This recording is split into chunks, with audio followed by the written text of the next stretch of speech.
10 கட்டளைகளுடைய order என்ன தெரியுமா? First 4 commandments God. முதல் 4 கட்டளைகள் தேவன். 5வது கட்டளை குடும்பம். 6, 7, 8, 9 இந்த கட்டளை எல்லாம் பார்த்தீங்கன்னா அதர்ஸ், மற்றவர்கள். மற்றவங்களுக்கு எதுவும் செய்யாத, தீங்கு செய்யாத, விபச்சாரம் பண்ணாது, திருடாது.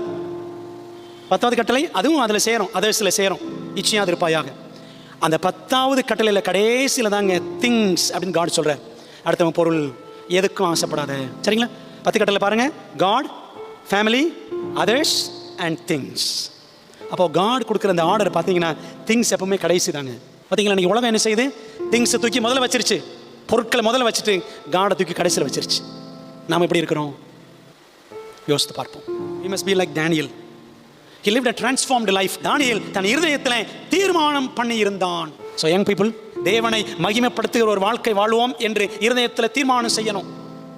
A relational community, உறவை மதிக்கிற சமுதாயமாக, God glorifying community, தேவனை மகிமைப்படுத்துகிற சமுதாயமாக, spiritual community, ஆவிக்குரிய சமுதாயமாக நீங்களும் நானும் மாறணும்.